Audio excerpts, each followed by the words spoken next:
Yeah, definitely. We have some really good confidence from the European Games. We played really well for the majority of the week. Unfortunately, we couldn't quite play as well in the final, and we didn't quite get the win. But we showed really good performance, and not many people wanted to play us because we were so strong. We were so kind of clinical. So yeah, we have a lot of confidence coming in. We know that there's still things we can work on as a partnership. So we're kind of looking to also work on them. But yeah, we're in a really good place. This year you've done well in the probably the so-called lower tier tournaments.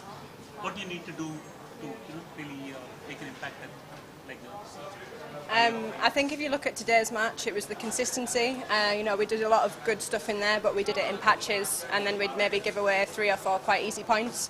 And when you get to this level, the top level in the world, you can't afford to make those. The best pairs are making like 1 mistake in a whole game in like an hour. So that's the kind of thing we have to aim for. Like Chloe said, there's lots for us to work on, which is definitely positive, because if we were doing as well as we are now, kind of at the lower level tournaments, but didn't know how to progress, then we might be a bit stuck. But we're very clear on what we're working on and where we want to go, and that is to start doing well in this level. One of the interesting things about you is that you're probably one of the few players who plays singles and doubles. What does it? How do you kind of switch between? Yeah, I think I'm probably one of the only players, especially at this level, that will play both. I've played a lot growing up. I'm only 23, so juniors, and just out of juniors I played a lot of singles and doubles. Kind of the focus this year is obviously doubles. Is kind of the race for Tokyo is definitely doubles, but I am still playing a little bit of singles. We don't have that many singles players in our country, so I kind of carry on playing. But yeah, the focus is definitely doubles, but it's nice to play singles. It adds another dimension to my game, and it she means can run around me. Yeah, I can run around. If Lauren wants to go for something, I can pick it up. So yeah, I think of it as a positive. It means that my movement's really good around the court. Thoughts on the World Championships? It's in Europe, so probably favours you a bit more in that sense? Yeah, definitely. We've played. I've definitely played the Swiss Open for probably about 8 years now, so I'm quite familiar with the hall. It's somewhere that I always enjoy playing.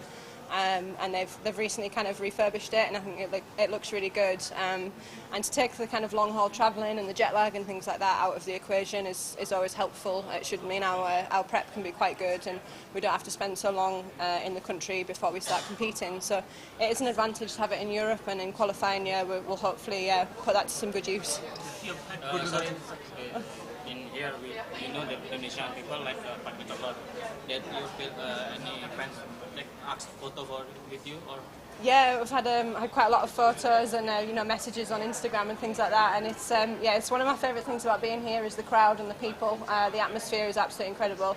I think in the first set the Indonesian men doubles were playing, so we couldn't really hear each other. I was like, I'm gonna serve to the tee! Stood next to each other. So yeah, it's always really brilliant, and it's one of the reasons that I look forward to coming to Indonesia so much. So did not disturb about that?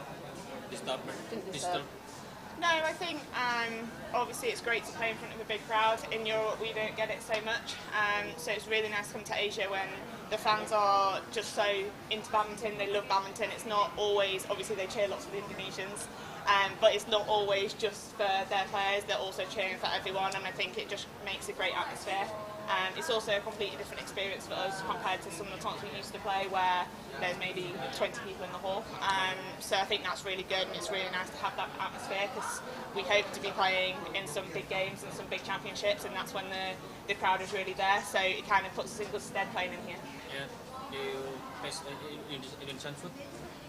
Have you tried Indonesian food? Indonesian food? I've tried a little bit. I went on holiday to Bali, so I had a little bit there.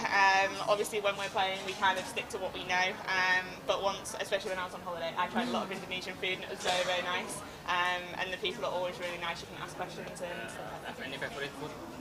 Favorite food? No. Nasi goreng. Not so spicy. Indonesia Open and All England is arguably the best tournament in the world today. Which one is better from your opinion? Oh, so that's an awkward question. Oh, no. The pros and cons, maybe. The pros and cons, I think the crowd in the Indonesian are the best in the world. They are so loud and so passionate. And I think the arena is quite small, so it's always very kind of close and intimate. All England, the arena is very big, so sometimes it doesn't seem quite so loud, but later on the crowd does get good. And my favourite thing about the All England is that I don't have to get on a plane to get there. So that's a very big upside for the All England. And yeah, my family can come and watch and things like that, which is always very enjoyable for me.